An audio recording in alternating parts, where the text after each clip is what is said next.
Hi guys, আজি আমি ওলাইছোঁ বাইক উৎসৱলৈ বুলি। গামেৰিমুৰত আছে ফাংচন আৰু আমি দুজনীয়ে ট্ৰেডিশ্যনেল ৰাভা ড্ৰেছ পিন্ধি ওলাইছোঁ। কেনেকুৱা লাগিছে জনাব।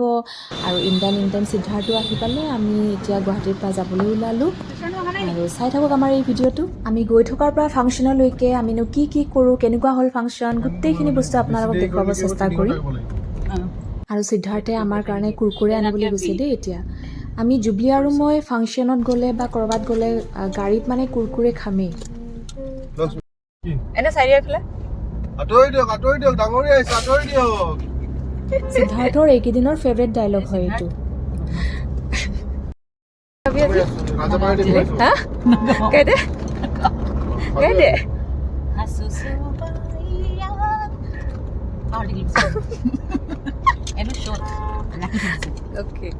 আৰু হাঁহি ধেমালি কৰি কৰি আমি আহি পালোহি গামেৰিমুৰা।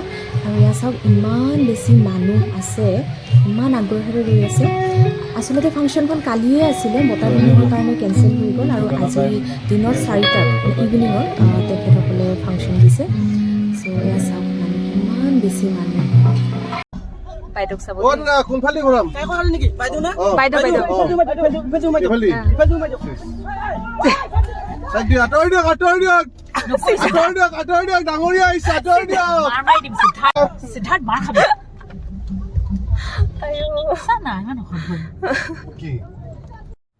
আৰু আজি মাহঁতো আহিছে চাবলৈ। শিৱাংশ আহিছে, সৌৰভ আহিছে, ৰেখাবা আহিছে, পাপু আহিছে, চব আহিছে। আৰু ফাংচন ষ্টাৰ্ট হৈ গ'ল। মই মাজে মাজে আপোনালোকক ভিডিঅ' ক্লিপছবোৰ দেখুৱাই থাকিম।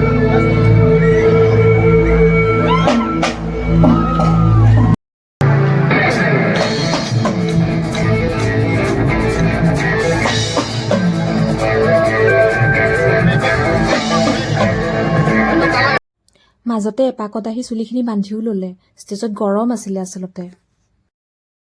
গামেৰিমুৰাৰ ৰাইজখিনি যে ইমান বেছি ভাল আছিলে নহয়। জুবলিৰ প্ৰত্যেকটো গানত ইমান ধুনীয়াকৈ সঁহাৰি জনাইছে আৰু প্ৰত্যেকেই নাচিছে, ল'ৰাই নাচিছে, ছোৱালীয়ে নাচিছে, চবেই মুঠতে একেলগে ইমান ধুনীয়াকৈ চবেই এনজয় কৰিছে।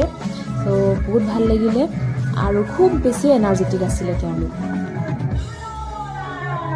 আৰু এইফালে সিদ্ধাৰ্থ আৰু আমাৰ শিৱাংশক চাওক কেনেকুৱা ফূৰ্তি কৰিছে দুয়োটাই। সিদ্ধাৰ্থও এনেই ডাঙৰ হৈছে, ই বাচ্চাই হৈ আছে এতিয়াও। ই কেনেকৈ জুবিন দাক মেনেজ কৰে কেতিয়াবা যে মোৰ আচৰিতে লাগি যায়। তাক ভাৰী হৈছে তো নোৱাৰিবা। চব ঠিকেই চলি আছিলে। জুবলিয়ে এটাই বেয়া কৰিলে, মোক ৰাইজৰ ওচৰত বাৰালিটো বুলি চিনাকি কৰাই দিলে। তাই মোক মানে জোকায়। এতিয়া আপোনালোকেও জানিব বিচাৰিব বাৰালিটো মানে কি। বাৰালিটো মানে হৈছে আচলতে গাহৰিৰ নেজ।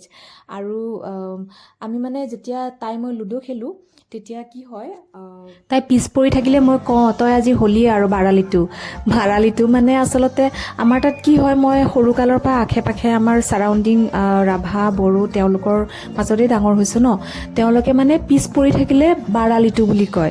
চুলিখিনি যদি চুটিকেও কাটি যাওঁ কয় এই চুলিখিনি একদম বাৰালিটোৰ নিচিনা কাটি আহিছে। চ' মানে শব্দটো ইমান মোৰ ভাল লাগে ক'বলৈ। আৰু জুবলিয়ে মানে বিৰাট মানে ফূৰ্তি পায় আৰু সেইকাৰণে তাই কয় তোৰ নামটো বাৰালিটো আজিৰ পৰা। আৰু সেইটোৱে তাই ৰাইজৰ ওচৰত কৈ দিলে এইক মই বাৰালিটো বুলি জোকাওঁ বুলি। আৰু এতিয়ালৈকে মোক চবেই সুধি আছে যে কিয় আপোনাক বাৰালিটো বুলি কৈছিলে, কিয় মানে চবৰ ওচৰত বাৰালিটো বুলি চিনাকি কৰাই দিলে। মোৰ মেছেজ আৰু ইনষ্টাগ্ৰামত পূৰা মানে ভৰ্তি কমেণ্টছ। চ' সেইটো কাৰণে মই ভাবিলোঁ যে মই কৈ দিওঁ কথাষাৰ, কিয়নো তাই মোক বাৰালিটো বুলি জোকাইছিলে। ৰাইজে কিন্তু বিৰাট ফূৰ্তি পালে, কি হাঁহি তেখেতসকলৰ মোক যেতিয়া কৈছে এইক মই বাৰালিটো বুলি মাতোঁ বুলি। আৰু এনেকেই আৰম্ভণিৰ পৰা শেষলৈকে তেওঁলোকে প্ৰত্যেকটো গানত সঁহাৰি জনালে আৰু অনুষ্ঠান ইমান বেছি ভাল হ'ল। আৰু ফাংচন সামৰি আহি আমি ৰাজাপাৰাত থকা হিমালয়া হোটেলত চবেই খাবলৈ সোমালোঁ একেলগে। আৰু ভাল লগা কথাটো হৈছে যে ৰাজাপাৰাৰ পৰা মোৰ ঘৰটো একেবাৰে ওচৰতে। আৰু আজি বহুত চিনাকি মানুহ লগ পালোঁ, বহুত বেছি ভাল লাগিলে। আৰু এতিয়া আমি অলমষ্ট আমাৰ হৈ গ'ল, আমি যাম এতিয়া। আৰু এইকেইটাক চাওক এতিয়ালৈকে যুদ্ধই কৰি আছে সিদ্ধাৰ্থ আৰু শিৱাংশ। আৰু এতিয়াও জুবলিৰ ফটো ছেশ্যন শেষ হোৱা নাই। মানুহবোৰৰ কিমান বেছি যে আগ্ৰহ। আৰু ভিডিঅ'টো কেনেকুৱা পালে আপোনালোকে জনাবলৈ নাপাহৰিব।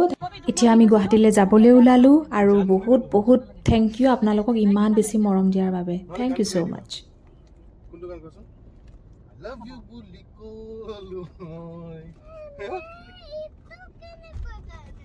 এইটো গানটো শুনা নাই তুমি জুবিন মামাৰ?